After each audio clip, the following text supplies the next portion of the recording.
Bonjour à tous, bonjour à toutes. Bonjour Cyril. Salut. Et bonjour à tout le monde. Bonsoir salut, plutôt. Salut Nico, même pas. Salut Nico, même pas. On recommence. On va vous parler aujourd'hui de nos recommandations qui peuvent vous servir pour la fin d'année, pour faire des cadeaux ou pour vous faire des cadeaux à vous-même ou des conseils de lecture. Enfin voilà. Ouais, faire plaisir à vos proches. On va commencer déjà avec la jeunesse, parce qu'on a un beau fond jeunesse. Toi, tu as déjà quelque chose à présenter ou pas? Je voulais juste montrer ce magnifique ce coin. Mais voilà, il y a des beaux coffrets Hunger Games, le tout dernier. En fait, on a quasiment plus rien, c'est vide, c'est triste parce qu'on a tout vendu aujourd'hui. Donc bon, Frankenstein qui est magnifique et un Minalima comme les Harry Potter que je n'ai plus non plus. Et on n'a plus rien, ne venez plus chez nous. Non mais moi je pensais à Lightfall qui est une super BD jeunesse d'aventure. Les dessins sont magnifiques. Les dessins sont magnifiques, c'est drôle, c'est cool. Pour les enfants, c'est vraiment un beau cadeau. L'édition collector, je la trouve magnifique, elle brille, on peut le voir à la caméra. Donc ça, c'est un très joli cadeau. Il y a le tome 2 qui est sorti, Les Mémoires de la Forêt, qui est... c'est un petit peu daté maintenant, mais il y a un collector qui est vraiment joli. Et c'est assez poétique, c'est sympa, c'est... avec de belles illustrations parfois, certaines pages. Alors je sais pas s'ils m'ont mis dans... Parce que j'allais dire, là, il n'y en avait aucune. Toi, t'as pas de conseils ici? Si, ça, quand même. Ah oui, c'est vrai, je l'ai oublié. Alors ça, on en avait parlé un peu quand on l'avait reçu au mois d'octobre. On va en reparler, parce qu'il nous en reste un. On va l'ouvrir. Donc c'est la BD. On va essayer de vous montrer. Zut. Vas-y, tape les livres. Ouais. Alors c'est une BD qui se lit avec une loupe. Et donc, on va essayer de vous montrer. Donc c'est une vraie BD avec du vrai texte. Alors, est-ce qu'on voit approche bien un peu. Le focus, il se fait pas. Mais enfin bon. Après, tu deviens aveugle à la fin. En fait, on va lire. Faut lire 10 pages par jour, c'est bien. 15 minutes, c'est cool. Et ça parle de l'infiniment grand, je crois. Ouais, infiniment dans un livre, grand, l'infiniment petit. Dans une BD infiniment petite. Voilà. Pour la modique somme de 21,50 €. Aussi, pour les fans d'Arkham, on a le. Oui, voilà, j'allais y venir. L'artbook, artbook de Arkham, saison 1 et 2. Ouais. Puis le Twilight pour. Ah oui, montre le Twilight. Pour ceux qui aiment Twilight et avec un effet. Moi, j'adore aller au Twilight. Un effet, alors je sais pas si on le voit à la caméra. Ah parfait. Et de l'autre côté aussi, on voit un visage. C'est assez sympa, c'est un jaspage assez particulier. C'est la première fois que nous on voit ça en tout cas. Donc c'est notable. Bon après c'est tout de même 35 €, mais c'est pour les 20 ans de la série. Et voilà, je suis pas fan de Twilight, très honnêtement. Dracula, alors on l'a lu tous les deux. On l'a lu. On vous en parle maintenant. Oui, parce que pour l'anecdote, on a voulu faire une vidéo et... En fait, on était trop fatigués notre semaine, la semaine dernière, et du coup, ça n'a pas pris. C'était nul. C'est vrai que ça n'a pas pris, c'était pas ouf, et du coup, on n'a pas... Voilà. Donc, on vous en parle maintenant. Je résume. Vas-y. Donc, c'est l'histoire de Dracula qui est un peu victime de sa légende. Et donc, pour mettre un terme à cette légende, il vit reclus chez lui et il se met à devenir, à coudre et à devenir un créateur de mode. Et donc comme ça, de siècle en siècle, il va coudre, il va réaliser des beaux vêtements.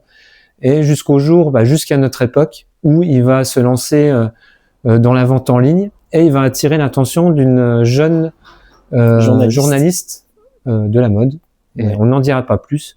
Et franchement, c'est une très belle histoire d'amour. Et voilà, en plus, très belles illustrations.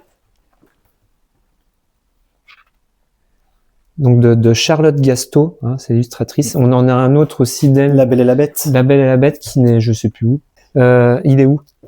Alors, il est là. Voilà. Non, pas du tout, c'est pas lui. J'ai pas mes lunettes, je vois flou. Ah si. Voilà. Voilà. Charlotte Gasto, donc qui a fait aussi La Belle et la Bête. En fait, c'est une spécialiste, elle refait un peu tous les contes, j'ai vu un peu son dada. Puis elle les refait avec un style graphique qui est vraiment alors là, justement, le découpage. Voilà. Découpage au laser. Voilà, on s'enfonce dans la forêt. Et voilà. Et le père de la Belle, justement, arrive aux portes du château de la Bête. Quelque chose d'original à offrir. Moi, je pense à la petite fille aux allumettes, c'est du Benjamin Lacombe, donc c'est forcément joli aussi. Ouais, c'est vrai. Parce que Benjamin Lacombe, il fait tout le temps des choses assez sympas.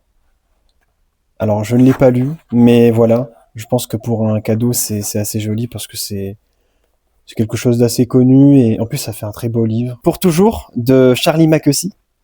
Pour moi, c'est un énorme coup de cœur. Pour les enfants qui ont besoin d'un petit peu de confiance en eux, d'un petit peu de tendresse. C'est une histoire d'un enfant qui se sent un petit peu perdu et c'est assez touchant. C'est beaucoup sur l'émotion et moi ça m'a fait tirer ma petite larme. Alors les dessins sont assez particuliers, il faut aimer les coups de crayon, mais moi j'adore ça. Et c'est vraiment un album magnifique qui redonne confiance, qui redonne du baume au cœur. C'est comme Le Petit Prince. Oui. C'est dans le même esprit. Oui, c'est vrai. Et voilà. Alors il y en a deux. Il y a l'enfant la taupe, le renard et le cheval, et le deuxième qui est pour toujours et où il rajoute la tempête. En fait, c'est une version augmentée. C'est une version augmentée. Ouais. Alors c'est pas du tout les mêmes parce que tous les dessins sont originaux, tout ça. C'est pas du tout les mêmes dessins, pas du tout les mêmes textes. Ouais. Mais c'est augmenté et retravaillé. C'est ça. Et moi j'ai lu les deux et j'ai une préférence pour toujours. Enfin qui est un peu plus. Toi, tu m'as dit un peu plus triste. Un peu plus triste, voilà. Toi, tu l'as plus ressenti comme ça. Voilà. Moi, j'en ai les deux autres. Ouais. Enfin, ils vont de pair. Vas-y. Je les avais lus, je les avais découverts à la fête du livre de Blénaud sur le stand du Roseau Pensant, une libraire qui est à Château-Salin. On lui fait coucou. Coucou Marjorie. Coucou Marjorie. Et donc c'est deux albums de Kim Jin-han. Alors Le Manoir aux Roses et L'Hôtel Tulipe. Et en fait, c'est l'histoire d'une petite communauté de souris. Alors dans l'hôtel Tulipe, en fait, ils construisent leur hôtel. Et le Manoir aux Roses, en fait, là, c'est toujours les mêmes petites souris qui sont appelées auprès d'un mystérieux riche mec un riche pour entretenir sa roseraie parce que il n'est plus en capacité de le faire. Et donc, ils vont se rendre chez ce mec pour refaire son jardin. Et franchement, c'est vraiment deux chouettes albums.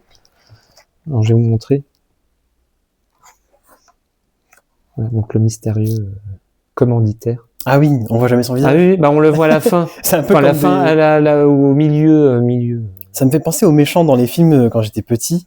Il y a un dessin animé où vous faisait beaucoup ça. Il y avait un chat aussi. Eh c'est Inspecteur Gadget. Voilà, Inspecteur Gadget. Donc, moi, j'aime beaucoup. Ok. Franchement, c'est super. Après, il y en a tellement des albums sympas, des albums jolis. Après, nous, on est surtout touchés par le dessin. Après, moi, oui, puis pour la profondeur du texte aussi. Ouais.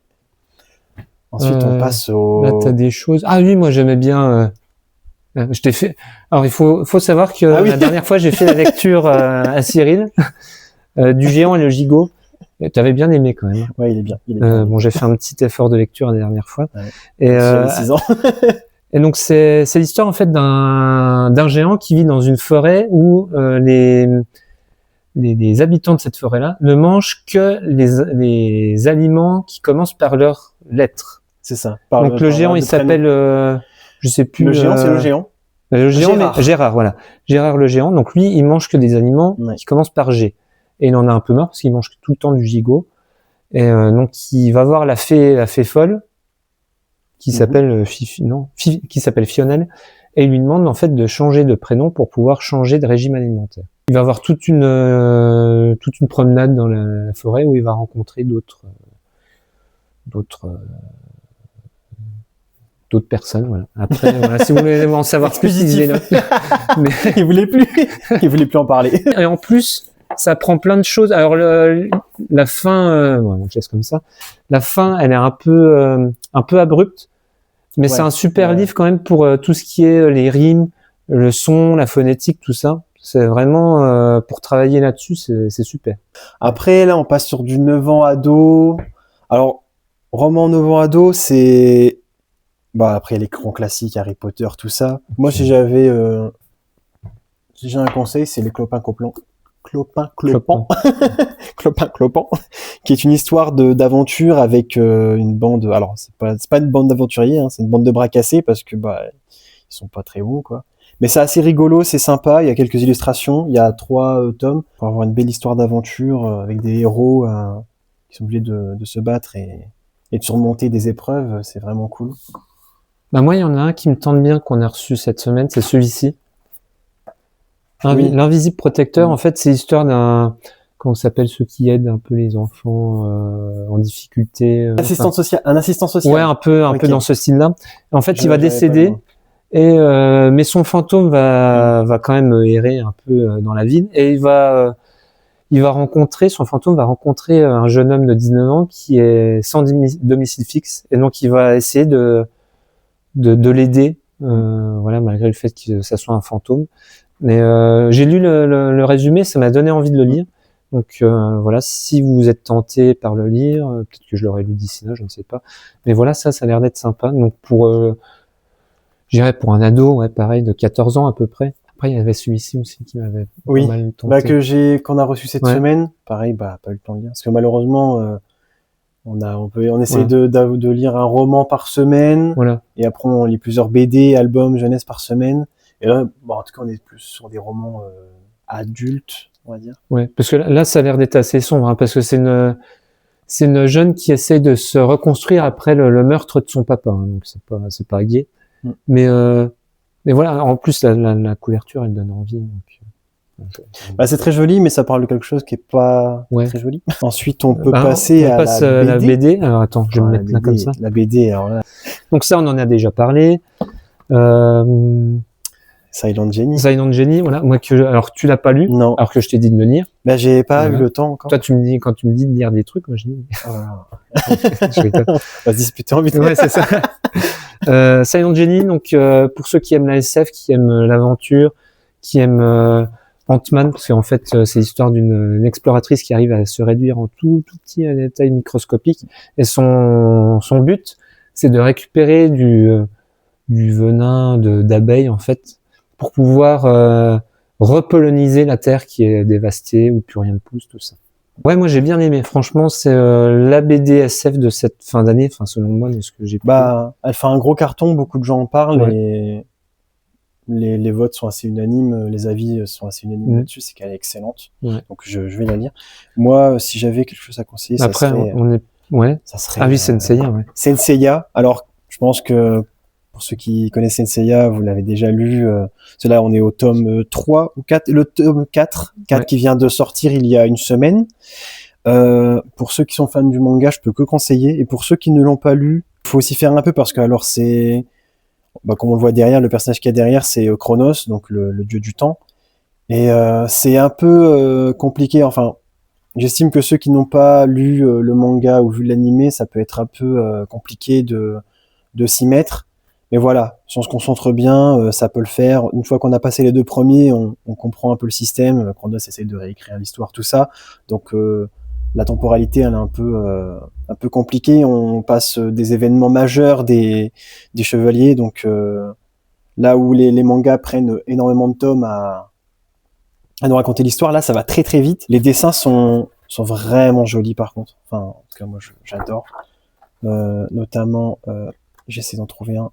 Voilà, celui-ci, avec Iki, le chevalier phénix, qui est l'un de mes personnages préférés. Et voilà, moi, c'est ma grosse reco. Je les ai lus d'une traite, les 4, en une journée, ou 2. Et j'ai adoré.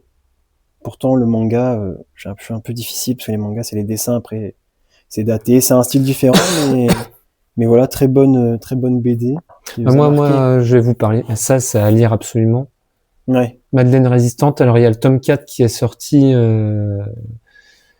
il y a quelques semaines. Moi, je l'ai pas encore lu, mais franchement, pour ceux qui adorent l'histoire, parce que ça raconte en fait tout le parcours de Madeleine Riffaut dans la Résistance durant la période de l'occupation, donc entre 39 et 45, et c'est franchement super.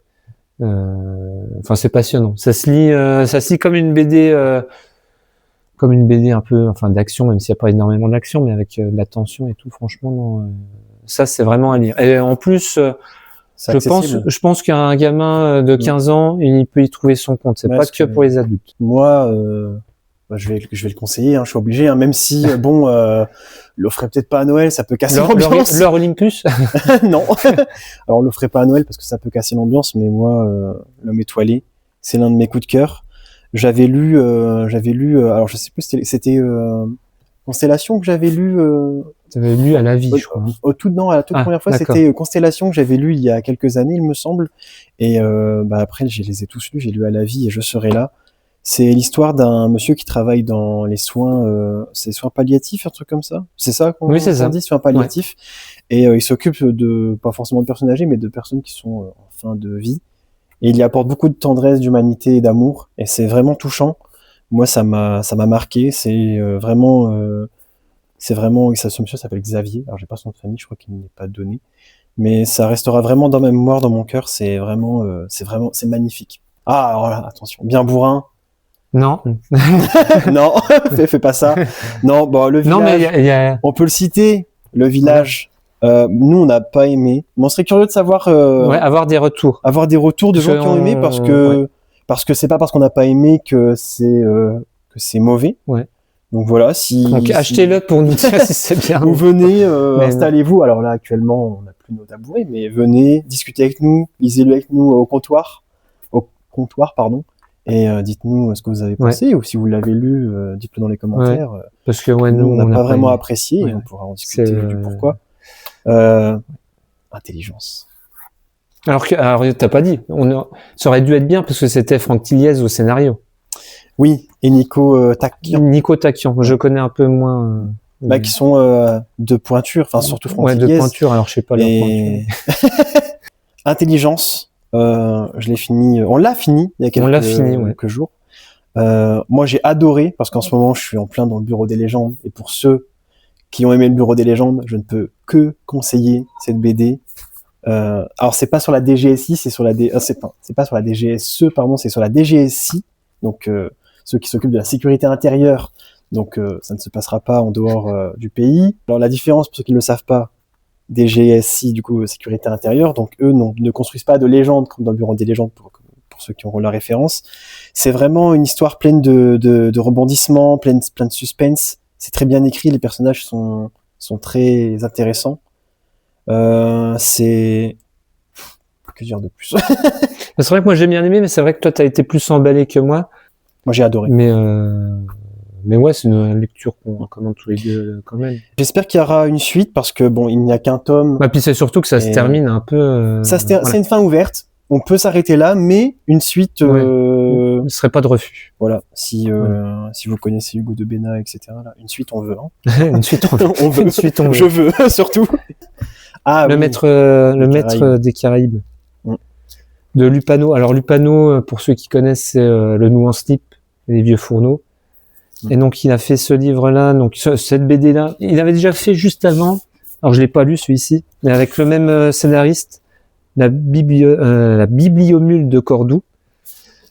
Et donc là, c'est de la récidive avec le maître des Caraïbes. Pourquoi tu rigoles? Récidive. Bah oui, récidive. L'histoire en fait, c'est ce mec-là. Je sais plus son nom. Moi non plus. On l'a appelé Bernard. Ouais, c'est Bernard. Ah oui. Non, c'est pas Bernard. Mais on va dire Bernard. C'est Bernard. Non, mais qui se fait en fait. Il y a son bateau sur lequel il navigue. Donc, j'ai pas dit. Ça se passe dans les années en 1794. Donc voilà, ça se passe en 1794. Donc son navire est attaqué par des pirates. Il est capturé. Et en fait, les pirates mettent la main sur ce qu'il a entre les mains, justement. Et donc, ils comprennent pas ce que c'est, ils savent pas ce que c'est. Et donc, ce mec-là, qui est un scientifique, va leur expliquer à quoi servent les objets qui sont dans la boîte. Et en fait, ces objets-là peuvent changer la face de la planète. Le cours de l'histoire. Le cours de l'histoire, ouais, c'est ça. Ouais, tout à fait, très juste. Ces objets-là peuvent changer le cours de l'histoire. On va pas en dire plus, même si à la limite c'est pas trop un suspense, mais. Oh, je pense qu'on peut quand même en dire. On peut dire plus. en fait, il transporte un mètre, un poids en kilos. C'est ça. Et une unité de mesure, le litre. C'est ça. Alors que tout le monde à l'époque. Le maître des Caraïbes, comme vous voyez. Ouais, c'est ça. C'est pas le maître AI, c'est le maître voilà. la mesure.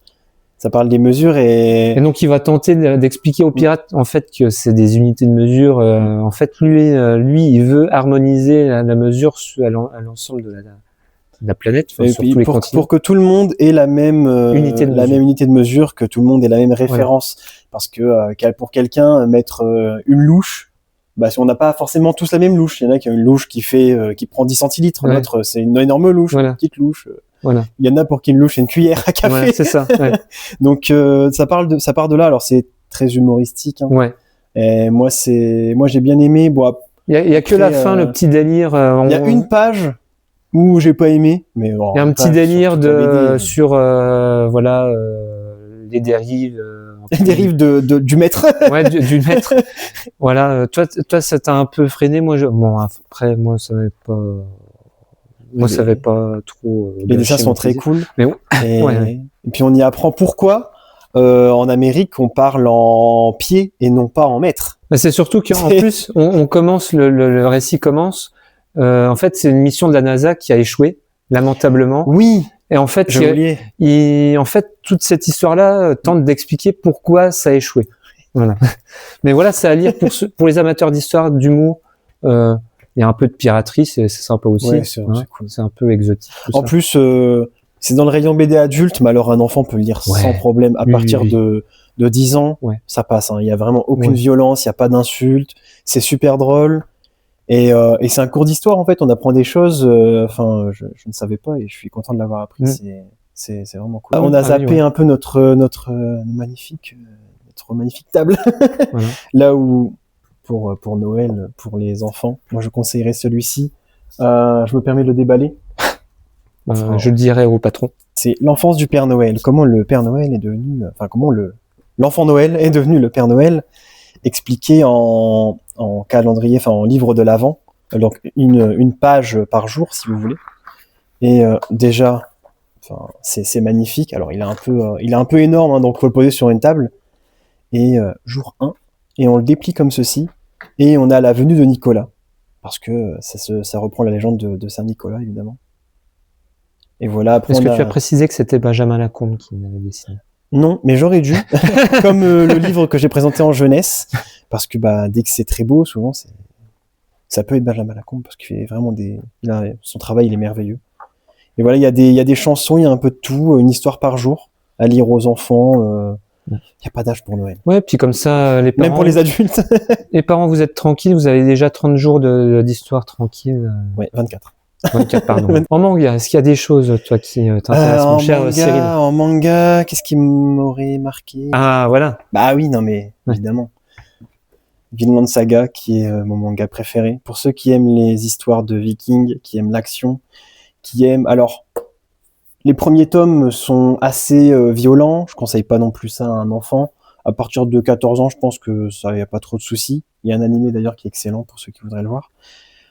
C'est une histoire d'un enfant qui va perdre son père et qui va vouloir le venger. Il va vouer sa vie, mais vraiment sa vie, son existence à la vengeance. Ce personnage qui est Thorfinn, moi je le conseille parce que malgré le fait qu'il y ait beaucoup de sang, de violence, le côté viking où c'est la guerre, tout ça, il y a vraiment beaucoup d'amour, beaucoup d'humanité dans ce manga. Enfin, moi, c'est le meilleur manga. Profond. Alors après, moi, très profond. Ouais. J'ai pas lu le manga, moi, j'ai vu sous tes conseils c'est la même chose. L'animé. L'animé, il est pareil. L'animé respecte totalement le manga. J'ai lu tous les mangas, j'ai vu tout l'animé, les 2 saisons pour le moment. C'est identique. Non, mais vraiment magnifique.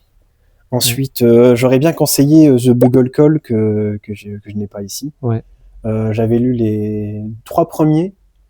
Je crois que là, il y en a pour l'instant, il y en a 6. C'est l'histoire d'un jeune homme. C'est un humain modifié. C'est de la fantaisie, mais modifié dans le sens où il est différent des autres. Et il est un soldat, mais sa façon de se battre, tout ça, vient de la musique, des sons. Et c'est assez... ça ressemble beaucoup à Vinland Saga. Et pour ceux qui ont mis Vinland Saga, je pense que vous pourrez apprécier The Bugle Call. Moi, j'ai... Tommy. Alors, c'est une réédition, parce que c'est un manga qui date, mais ils sont en train de les rééditer donc en petit format, en format manga traditionnel.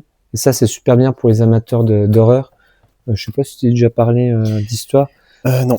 En fait, c'est une étudiante Tommy. En fait, lors d'une sortie scolaire, un accident malencontreux fait qu'elle décède. Et pour masquer un peu cet accident-là, ses élèves la découpent en morceaux.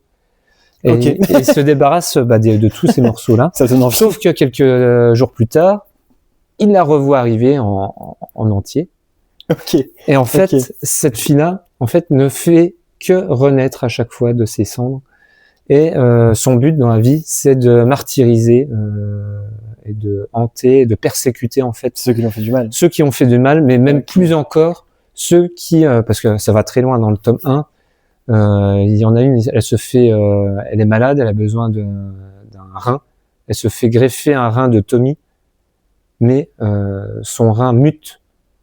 Elle prend la forme de Tommy. Enfin, ça va très loin. Pour ceux qui adorent l'horreur un peu dérangeant, franchement, c'est super bien. Ceux qui aiment Lovecraft peuvent s'y retrouver. Lovecraft, c'est dérangeant aussi. C'est moins. Là, c'est quand même plus craspec. Oui. Lovecraft, c'est moins crado, c'est plus dérangeant dans le sens des sectes, tout ça. C'est un peu, c'est l'indicible en fait. Ça, je pense que tout le monde connaît l'Attaque des Titans. Comment raconter ça sans spoiler? Des habitants d'une ville, alors je sais plus comment s'appelle cette ville. La caméra ne peut pas le dire, elle a pas l'air de savoir non plus. Mais en gros, sert à rien, la caméra. l'humanité a été décimée par des titans, et donc se sont tous retrouvés enfermés derrière des murs qui sont le dernier vestige de l'humanité, quoi. Cette cité se fait attaquer par des titans qui, pour le but, en fait, ils viennent juste pour manger des humains. Bon, dit comme ça, c'est pas très, ça donne pas très envie, mais c'est l'un des mangas les plus célèbres. C'est pas pour rien. C'est vraiment excellent. C'est l'histoire, elle vous retourne le cerveau. Il y a des moments où je retourne en arrière tellement j'étais choqué de ce qui se passait. Si vous voulez être surpris, avoir beaucoup de suspense, et si vous aimez aussi les mangas d'action avec des combats vraiment épiques, vous allez adorer. C'est excellent. Et puis les musiques, les OST de l'anime sont incroyables. Après, la voix de Tablier aussi, c'est sympa. Alors, je l'ai pas lu, mais l'anime est sympa. C'est un mec, un yakuza qui se met à faire tenir une épicerie. Non, mais il fait de la cuisine, tout ça. Enfin, il se range un peu des voitures et il fait plus des tâches domestiques. Et c'est plutôt drôle, le côté, comment dire, tu sais, yakuza, tâches domestiques, le contraste entre les deux. Ça, c'est sympa aussi.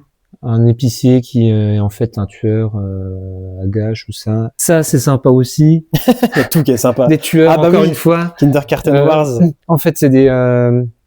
des profs. Non, c'est pas des profs. Non, c'est des gardiens d'école, en fait. C'est comme des surveillants de collège, sauf que là, c'est des surveillants de maternelle. Voilà, c'est ça. Et en fait, parce que tous les enfants, c'est des enfants de gros mafieux, tout ça. Et eux, ils ont la charge de les protéger de toutes les attaques. Et donc ça aussi c'est marrant. Ça, vous voyez l'animé sur Netflix. Voilà. On n'a pas lu le manga, mais l'animé à voir. Et puis Blue Giant. Alors ça aussi pareil. Si vous adorez, vite là, ça y va. Il veut si vous adorez le jazz, si vous adorez la musique, si vous adorez les mangas où le héros progresse, il échoue, il se relève, tout ça. En plus il y a plein de suggestions de titres de jazz et tout. Franchement, c'est super. Assassination Classroom, que je conseille souvent pour les enfants, pour tous les âges en vérité, de 5 à 99 ans. Après, vous avez plus le droit. C'est l'histoire d'un poulpe qui, il ressemble à un poulpe et il menace de détruire la Terre, mais il ne le fera pas à une seule condition: qu'on le laisse gérer une classe de cancres qui n'est même pas dans l'école, qui est en haut d'une colline, et donc vous êtes vraiment mis à l'écart, vous êtes un peu harcelé, enfin c'est vraiment pas cool. Ouais, c'est les rebuts de la société. C'est un peu les rebuts de la société. Et donc lui, il va leur donner une mission. La mission sera il leur dira, essayez de me tuer. Vous avez 1 année pour me tuer. Sauf qu'ils n'utiliseront pas des balles, etc. Il n'y a pas de violence. Ils utiliseront des armes, mais ils devront tirer des sortes je crois que c'est des billes, on pourrait dire des billes en plastique, parce qu'en gros, lui, la seule matière qui peut le tuer, c'est imaginons d'une bêtise, le PVC, quoi. Et en fait, en faisant ça, il va les pousser à donner le meilleur d'eux-mêmes. Vraiment, c'est touchant. Tout le monde pourra vous dire qu'il y a des moments où on pleure, où on est content. C'est vraiment, je peux que le conseiller. Il y a que 20 tomes. C'est déjà un manga et un animé qui est terminé depuis quelques années. C'est incroyable. Je pense qu'on pas trop mal là. On a fait on le va tour. parler. On va aller dans les les livres, romans. Bienvenue oui. à Belvidère. Alors ça, c'est une autrice du coin, Ouais. qui est de Pagny et qui nous a déposé son livre. Et alors, je me suis laissé tenter parce que bon, c'est de la romance et c'est un truc, un genre auquel je suis pas du tout familier. Et donc je l'ai lu et j'ai dévoré en 3 jours. Et c'est simple, c'est efficace. Ça se lit tout seul. L'histoire, c'est en fait Emma qui est une mère célibataire qui élève seule sa fille de 7 ans. Elle est aidée pour ça de Adam qui est son meilleur ami. Et donc ils sont secrètement amoureux, tout ça. Bref, la romance habituelle. Et revient dans cette petite ville de Belvidère, donc qui est une ville fictive, revient l'ex de Emma. Qui est donc le père de la fille, sauf que lui ne sait pas qu'il est père et qu'il a une fille en fait, parce que Emma lui a caché sa grossesse. C'est joyeux, c'est positif, il y a plein de rebondissements, c'est écrit, c'est pas gnangnan, et puis ça se lit tout seul, donc franchement c'est super. Si vous voulez soutenir une autrice locale et que vous voulez de la romance, bienvenue à Belvidère. Les deux là, de Camille Chardonnier aussi également, qui a fait Bienvenue à Belvidère. Alors celui-ci, c'est Beaubrun n'aime pas les chats. Alors c'est de la jeunesse, hein, les deux là, c'est pour les enfants, mais aussi pour les adultes. Surtout celui-ci, ça pourrait donner une petite leçon de moralité aux grands, parce que c'est Beaubrun qui est le petit chien là, qui a une petite vie bien rangée. Il aime bien, il a sa petite routine. Il aime bien le matin ranger ses jouets, faire son petit lit. Mais il n'aime pas les chats parce que les chats, c'est un peu foufou, ça a un peu plus de tonus. Le chat vient l'embêter et lui, il en peut plus. Il en a marre, il veut plus les voir. Donc le livre aborde vraiment disons-le, le racisme, etc. par Beaubrun qui n'aime pas les chats parce que les chats sont différents de lui. Et ça pousse à l'acceptation et à arrêter les préjugés.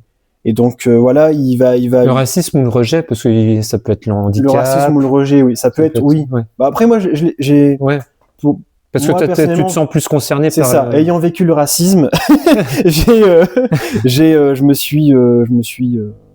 associé le chat à ce que j'ai pu vivre dans ma vie. Donc voilà, chacun l'associera à son vécu, ce qui est logique. Mais non, c'est vraiment cool. Je vous montre un petit peu l'intérieur. Les dessins sont sympas. Et voilà, en fait, le chien n'aime pas le chat, il va lui courir après, parce qu'il en peut plus du chat. Et finalement, quand le chat quittera sa vie, il se dira, mais en fait, je l'aimais bien ce chat. Pour les enfants, c'est excellent. Ensuite, Jusqu'à la mer, qui est l'histoire de Bubule, le voyage de Bubule, qui est un poisson, qui vit dans ce petit pot. Enfin, je sais pas comment un bocal. Son bocal, je dirais aquarium, petit aquarium. Alors c'est Bubule qui vit sa petite vie de poisson dans son petit bocal. Et un jour, son maître, en tout cas ses propriétaires, qui sont un enfant et 2 parents, vont partir à la mer en vacances. Et l'enfant ne veut pas partir sans Bubule, donc il le prend, il le met dans les toilettes et il tire la chasse d'eau en disant Bubule, tu me rejoins à la mer. Et durant son voyage, Bubule va s'arrêter et discuter avec différents animaux. Par exemple, avec un brochet, il va un peu faire ses adieux à l'enfant qui l'a lâché dans les toilettes. Dit comme ça, il ferait peut-être mieux de l'abandonner, ouais. Parce que bon, il est pas cool le gosse. Mais non, mais c'est un très bon livre pour aborder le deuil. C'est super bien, ouais. C'est vraiment cool. Faut que j'arrête de dire c'est vraiment cool, je dis tout le temps ça. Parce que tout est cool. Parce que c'est cool. Parce que je suis cool. Ça, j'irai pas jusque là. La romance. On n'en a pas lu, donc c'est pas la peine qu'on s'y aventure. Mais voilà, on en a. Après, voilà. On en a. Tiens, notre caméraman, tu valides ou pas? Voilà. Tu valides celui-ci aussi? Le Pumpkin Spice Coffee? Elle valide tout. Voilà, alors Pumpkin Spice Coffee qu'on peut citer parce que c'est un gros carton. Donc, non, c'est juste un livre, c'est pas un carton. Il y en a un 4e de prévu pour 2026 et ça va pas s'arrêter là. puisqu'il y en a eu d'autres dans la langue originale, en VO. Donc il y en aura d'autres, et on les aura. Et voilà, faudrait qu'on se mette à la romance. On promet l'année prochaine, on aura des conseils en romance. En SF Fantasy maintenant. Moi j'ai ça, Ecotopia, à lire absolument pour les amateurs d'écologie. L'histoire c'est... Là t'es engagé. Lisez-le fin. L'histoire en fait c'est 3 États de l'Ouest des États-Unis qui font sécession avec les autres et qui décident de monter une société écolo. Des années passent, donc ils vivent en autarcie, coupés des autres États. Et là seulement que, je sais plus en quelle année, ils autorisent un journaliste de l'Est à pénétrer à l'Ouest chez eux pour couvrir justement les avancées, tout ça, et pour couvrir en fait, renseigner, documenter cet État écolo. Et franchement, c'est super bien. Alors ça a été écrit dans les années 70, je crois. Donc c'est hyper, c'est précurseur franchement pour la date à laquelle ça a été écrit. Et c'est toujours d'actualité. Et je pense que c'est presque peut-être, à mon avis, il y a des leçons à tirer pour faire une vraie société écolo dans ce livre. Moi, je conseillerais The Witcher.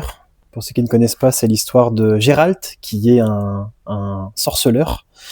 Et les sorceleurs sont un peu... c'est des humains modifiés qui, par une épreuve qu'on appelle l'épreuve des herbes, durant l'enfance, ont été choisis pour passer l'épreuve des herbes, ils ont subi des modifications génétiques, tout ça, qui font d'eux des êtres, des humains modifiés, mis entre l'humain, mi-monstre, mi-magicien, enfin mi-sorcier, tout ça. Ils maîtrisent un peu la magie. Ouais, non, mais c'est un mélange de tout. Non, j'aime bien parce que ils ont mélangé mi-pain, mi-tout, hein, vraiment. Mi-tout aussi, d'accord. Le sorceleur, sa vie, en gros, elle consiste à tuer des monstres, à proposer, c'est un chasseur de primes, mais qui va tuer des monstres, en gros. Il va proposer ses talents, ses compétences au village, aux habitants, tout ça. Et ils vont le payer pour tuer une goule, pour tuer, je sais pas, un dragon, des wyverns, des choses dans le genre. Le livre s'appelle Le Dernier Vœu parce que lui, son vœu est de retrouver son humanité, parce que les sorceleurs sont réputés d'avoir aucun sentiment, aucun scrupule, d'être des êtres vraiment qui ne pensent qu'à l'argent et qui ne pensent qu'à eux.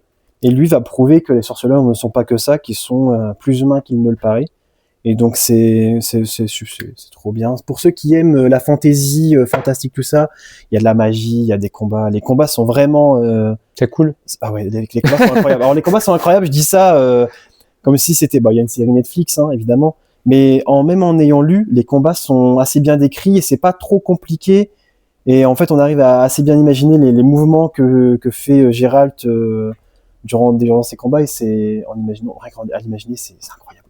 Après, je pourrais citer Métro, qui est une... Alors, il y en a 3. C'est une série, parce qu'il y a 2033, 2034 et 35, où on suit... alors, je crois que c'est Alexei, un truc comme ça. Je sais plus exactement son nom.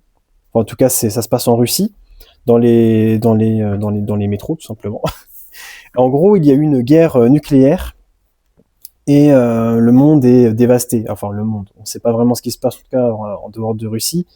Mais il ne reste plus que les habitants du métro. Leur vie se déroule dans le métro et ils doivent lutter pour vivre, trouver des balles, tout ça. Ça se passe, alors j'ai plus trop la temporalité, mais c'est un peu guerre froide, hein. C'est 2033. Temporalité, je suis bête. L'URSS qui est présente, il y a limite un régime nazi dans le jeu, c'est assez politique, mais c'est très sombre aussi. Alors ça, je conseille vraiment pour les adultes. Le policier, moi j'ai ça. Donc c'est un auteur japonais, Yusuke Ekishi. La Maison Noire. Yusuke Ekishi. La Maison Noire, l'histoire d'un agent, un agent d'assurance, en fait, qui se retrouve un peu piégé par un de ses assureurs, qui il le soupçonne en fait d'avoir fait passer la mort de son fils pour un suicide afin de toucher l'argent de l'assurance. Et pour avoir soupçonné son client en fait va se mettre à le terroriser, à le persécuter. Donc ce pauvre agent d'assurance va être persécuté par son client et il va avoir aussi tout des tas de meurtres, tout. Enfin, mais c'est super bien. Alors ça met du temps à mettre en place, hein, les personnages et tout, mais quand bien même ça prenne du temps, c'est pas long à lire. Enfin, c'est pas ennuyant. Donc à lire, franchement, pour ceux qui veulent un policier japonais. Après, moi, j'ai un policier aussi. Pourquoi tu rigoles? Parce que je m'en doutais que t'allais en parler. Ah oui, non, mais il y a un coup de cœur. Policier, tac, celui-ci sans le truc.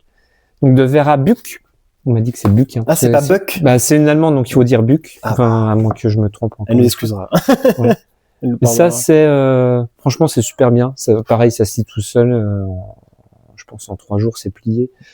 On suit en fait une petite famille avec un enfant qui vont s'installer dans une petite maison familiale en bord de forêt. Ils font une petite sortie en forêt et là, l'enfant disparaît. Parallèlement, comment dire, une jeune femme qui étudie la décomposition des corps va déterrer le squelette d'un enfant. Et donc voilà, ces deux intrigues vont s'imbriquer au fur et à mesure. Et c'est vraiment un suspense haletant, c'est captivant, on lâche pas le livre. Donc vraiment, je recommande chaudement La cabane dans les arbres. Froidement ou chaudement? Froidement, parce que c'est en Finlande. La femme de ménage. Est-ce qu'on a besoin de la citer? Bah non. La caméraman valide ou pas? Elle est valide. Mais attention, parce que au mois de janvier, il va y avoir un livre qui va sortir qui contre. Oui. Contre. Alors, je pensais que oui, c'est en décembre le film. Mais qui va être la concurrence de la femme de ménage. Voilà. Merci, parce que je trouve plus mes mots. Mais il faut dire aussi que Freda McFadden, qui est l'autrice de La femme de ménage, a conseillé la lecture de l'autre. Elle l'a lu et elle l'a aimé. Voilà. Donc, elle conseille la concurrence. Voilà. Au mois de janvier, peut-être le futur femme de ménage, le futur succès littéraire. On en reparlera. Voilà. Nous voilà au roman. Et moi, je vais tout de suite un conseiller que j'ai dans les mains depuis tout à l'heure. Ouais, non, mais il fait celui qui, voilà. La collision de Paul Gasnier ou Gagnier, je ne sais pas comment on le prononce. On a voulu faire une vidéo là-dessus. On n'a pas été... on n'a pas été très performant. Ouais, on n'a pas kiffé le résultat, du coup on l'a pas faite, mais bon. En gros, ça parle... c'est une histoire vraie qui a été vécue par l'auteur lui-même, qui en 2012 perd sa mère lors d'un accident de la route, enfin de la route. Ça se fait percuter par une moto, d'où la collision. C'est comme ça qu'il l'a décrit. Et voilà, 10 ans après, il se retrouve devant un meeting... comme on comprend, il ne cite pas de nom, on comprend que c'est de l'extrême droite qui revendique tout ce qui est sortir les étrangers, tout ça de la France, etc. Et il va voir beaucoup de gens en colère, à tort ou à raison, qui en ont marre des injustices, qui pointent une certaine communauté, et il va avoir beaucoup de colère et de haine. Et il se dira qu'il aurait pu être parmi le public de ces élections, mais lui était présent en tant que journaliste. Il aurait pu être parmi ce public de par son histoire, parce que sa mère a été renversée et en est morte par un certain Saïd. Donc ça met tout de suite le doigt sur une certaine communauté. Et c'est intéressant de voir tout le cheminement de pensée qu'il a, car il veut confronter c'est Saïd, hein, ouais, c'est bien ça. Oui, c'est ça. Il veut confronter ce fameux Saïd. Il va discuter avec les policiers, les juges, retracer un peu la vie du quartier là où a grandi ce Saïd, retracer un petit peu la vie de Saïd et parler de lui, de sa mère, et de finalement comprendre que tout ce qui est arrivé, c'était inévitable, que ça aurait pu être sa mère, ça aurait pu être n'importe qui. C'est pas vraiment politisé, c'est plus humain, je dirais. C'est une très belle expérience. Moi, j'étais un peu sceptique sur la fin et j'y repense beaucoup parce qu'à la fin, on ne peut que accepter et comprendre son point de vue et sa décision qui était de pardonner. Moi, je pense pas que j'en aurais été capable. Je pense qu'on vit chacun le deuil à sa manière. Et c'est vraiment intéressant. C'est une très belle expérience. Enfin, ce livre, moi, je le conseille. Toi aussi, tu l'as lu. Ouais. Et enfin, je pense que tu le conseilles aussi. Oui. Je sais pas si j'en ai bien parlé, mais c'est un très bon livre. Filmer un peu la table, parce que voilà, pas filmer la table, il y a un peu de tout. Il y a la Maison Vide, le prix Goncourt évidemment, le prix Médicis qui est Quelle cause. On a le prix féminin. Alors plusieurs prix. On en parlera après parce qu'on la verra. Non, mais... on la verra pas parce qu'on en a plus. Ah, et ben je le cite. La Nuit au cœur, qui est prix Renaudot, lycéen Renaudot, Renaudot lycéen, concours lycéen. Et prix Femina. Donc alors l'autrice, je n'ai plus son nom. Natacha Apana. Natacha Apana. J'avais Apana, mais pas Natacha. Voilà, 3 prix. C'est notable. C'est ma prochaine lecture. Et voilà, moi, c'est ça que je voulais montrer. C'est un livre, voilà, qui parle de Hokusai. Donc, on a un peu la vie de ce personnage qui a eu, d'ailleurs, je ne savais pas, mais plusieurs prénoms, plusieurs vies d'artistes. Plusieurs vies dans une vie, finalement. Et à la fin, le livre, on peut le replier sur lui-même pour faire l'œuvre. Et on a Frida Kahlo et Van Gogh comme ceci. Juste là. Et c'est vachement sympa parce que ça permet de le laisser traîner, prendre la poussière, d'avoir un petit objet de déco. En non, plus, c'est notre caméraman avait suggéré pour mettre des fleurs. Tu sais, dans les petits interstices, tu mets des petites fleurs comme ça. Ça peut servir de pot de fleurs. Ou vous mettez comme ça et vous mettez, moi j'en ai un comme ça, où je mets mes marque-pages. Bon, voilà, vous pouvez faire ce que vous voulez. Voilà. Hein. Ça vous appartient après. Si ça peut décorer les WC. Ça peut décorer ce que tu veux. C'est ça. Celui-ci, toujours au Japon, moi j'adore la littérature, enfin les auteurs japonais. Ça, Les Délices de Tokyo, vous voyez le film, lisez le livre. Sans doutais pas que t'aimais. Non, ouais, c'est vrai. C'est une l'histoire, c'est un jeune, enfin un marchand, il est pas forcément jeune, un marchand qui confectionne des doriyaki, donc il se situe voilà dans la rue. Et un jour se présente à lui une vieille dame qui se propose en fait de l'aider. Alors lui, il est un peu réticent, déjà parce qu'il n'a pas forcément envie d'être aidé. Et en plus, cette vieille dame, elle est un peu, je dirais pas qu'elle est grabataire, mais elle semble un peu diminuée. D'ailleurs, elle a ses doigts un peu recroquevillés, tout ça. Enfin, elle est un peu diminuée par l'âge. Et en fait, va se nouer entre eux une magnifique histoire d'amitié. Franchement, lisez-le, voyez-le. Moi, j'ai vu le film avant de lire le livre. Et ça m'a pas gâché la lecture. Donc voilà, Les Délices de Tokyo de Dorian Sukegawa. Et pareil, toujours au Japon. Alors là, il faut lire tout cet auteur-là, Aki Shimazaki. C'est des récits de vie. Ces romans fonctionnent en fait par 4. En fait, 4 romans. En fait, c'est à chaque fois des arcs narratifs qui sont composés de 4 romans, qui peuvent être lus indépendamment les uns des autres, et qui vont se focaliser à chaque fois sur un personnage précis d'une famille ou d'un cercle de personnages. Et franchement, c'est super. Il y en a un alors je sais plus c'est lequel, mais qui parle d'un couple âgé dont l'un des deux commence à devenir un peu sénile, à perdre la mémoire, tout ça. C'est vachement chouette, c'est poignant. Donc Aki Shimazaki, voilà, vous pouvez le retrouver ici. Et vous la retrouvez toujours ici. Fabrice Caro que je suis en train de me faire, que Nico m'a conseillé, qui est plus qui n'est pas là, qui est là-bas, qui est au comptoir, qui est c'est mince. C'est le discours. Le discours. Le discours. Alors je suis à la moitié du livre pour le moment et c'est très très drôle. Pour ceux qui aiment l'humour, qui aiment l'humour. Tout le monde aime l'humour, mais pour ceux qui aiment un peu qui voudraient un livre un peu reposant, qui se prend pas trop la tête. Histoire d'un monsieur qui s'appelle Adrien qui ne fait que se plaindre, mais en fait c'est à la fois c'est hilarant et c'est à mourir de rire parce que c'est à la fois hilarant et à mourir de rire. Il y a des moments dans la vie où on peut être à un repas, on peut être avec des gens et on se dit je préférerais être chez moi à ce moment-là, et on le comprend et on souffre avec lui, mais c'est vraiment drôle. Ça se prend pas la tête. Et c'est super bien écrit, l'écriture est super fluide. Après, moi, il y en a un, il est plus là. C'est coréen, cette fois-ci. Han Kang, donc une ancienne prix Nobel de littérature. Le livre, c'est La végétarienne. Et voilà, si vous avez envie d'être bousculé dans vos certitudes, dans vos repères, il faut lire La végétarienne. L'histoire, c'est une femme qui un soir se réveille et ouvre le frigo et se débarrasse de tout ce qui est de toute la viande en fait contenue dans le frigo.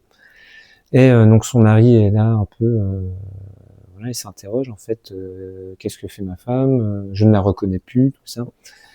Et donc on va voir, on va suivre son cheminement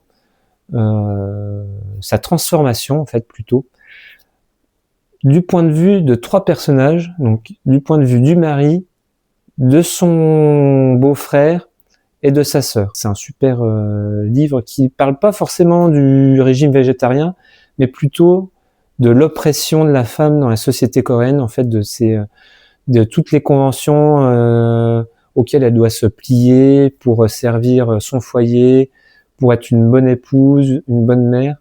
Et en fait, c'est tout ça que ça interroge avec La végétarienne de Han Kang. Et franchement, je le recommande chaudement. C'est un super livre. Pareil, voilà, petite recommandation aussi de moi. Et en fait, c'est le seul livre un des seuls livres que mon père a lu. Du coup, j'avais pour devoir de le lire. Et franchement, c'est super bien pour la personne qui veut se mettre à la lecture en commençant par un classique. Voilà, Le vieil homme et la mer, c'est super bien. L'histoire, c'est un vieil homme qui part à la pêche. À la mer. Ouais, c'est ça. Non, mais oui, en fait, c'est tout simple. Hein, c'est un vieil homme qui part à la mer. Des fois, il faut pas trop en dire. Ouais, non. Puis, et franchement, c'est la lutte entre l'homme et la nature, c'est super. Bon, alors désolé, on a eu un souci de batterie. Attends. Quoi? J'étais en train de faire le con. Attends. Bon, on a eu un souci de batterie, donc on revient au comptoir.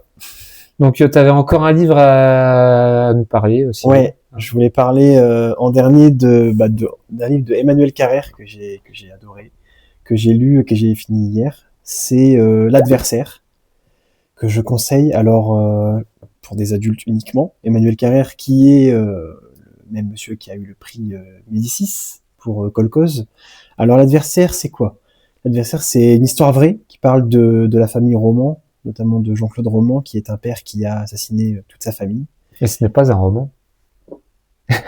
Ah, je me disais ça. Je me disais, bah si. Bah si, c'est un roman. C'est pas un policier. Même si on pourrait croire que c'en est un. Bon, je reprends. Et du coup, ça parle de la vie de cet homme, de comment il en est arrivé là, pourquoi il a fait ça. Et on découvre un homme qui n'a vécu que par le mensonge. Le mensonge... il a voué toute son existence, toute sa vie au mensonge. Il n'a fait que mentir jusqu'au point où il ne pouvait plus affronter la vérité, la réalité. Et un jour, toute cette façade va tomber et c'est là où il va commettre l'impensable. Et c'est un livre, alors je vais dire un très beau livre, non, parce que ça parle d'une histoire vraie qui est vraiment horrible. Mais c'est très intéressant parce qu'on y voit l'aspect de l'être humain, notamment sur la mythomanie. Alors c'est jamais dit qu'il est mythomane, mais moi je pense qu'il l'était parce que je trouve qu'il incarne une certaine folie, une certaine incarnation de la folie à l'état pur vraiment. C'est un personnage qui est assez effrayant. Il y a eu un film d'ailleurs que toi t'as vu. Ouais. Qui n'était pas, parce qu'on a comparé un peu les deux, on a discuté un peu lui du film, moi du livre, et c'est pas vraiment la même chose. Moi, je conseillerais de voir les deux, parce que c'est intéressant, mais le livre a l'air d'être plus profond, de pousser plus l'histoire, parce que le film est centré que sur le personnage de Jean-Claude Roman. C'est ça. Là où le livre explore d'autres vies, d'autres personnages. Et voilà, pour ceux qui sont intrigués par l'humain, parce qu'il y a beaucoup de psychologie là-dedans, c'est mon conseil. Et voilà tout. Bon, bah, voilà. Je pense qu'on est pas mal. On va terminer là-dessus, hein, parce qu'il est 21h passé. On a envie de la fatigue. On a envie de manger, on a envie de dormir. Parce qu'on a travaillé aujourd'hui, on veut juste manger et dormir, en fait. Donc voilà, donc j'espère que vous trouverez dans nos recommandations de quoi nourrir votre liste de Père Noël. Et puis après, nous, on va continuer à lire, à découvrir des choses, et puis à essayer de vous les partager dès qu'on peut, dès qu'on a le temps. Et puis voilà. T'as autre chose à dire? Si vous avez des suggestions sur des vidéos que vous aimeriez voir, comme d'habitude, des projets, quelque chose, n'hésitez pas dans l'espace commentaire, que ce soit sur YouTube ou sur les réseaux. Vous venez nous le dire aussi sur place. Voilà. On étudiera les propositions. 42 place du Roc à Pont-à-Mousson, comme d'habitude. Voilà, sous les arcades, à côté de Beau-Royal et de Audica. J'ai ce qui est fatigué, ça se voit. La tête. Mais voilà. On espère que ça vous a plu. Nous, on a bien aimé faire la vidéo. Voilà. Et merci à Didier à la technique. Didier, et Didier. Didier, c'est son surnom en Truck Simulator. Mais voilà. Donc, bisous les gens. À très prochaine. bientôt, ici, à la librairie ou sur YouTube. Ouais. Salut. Ciao.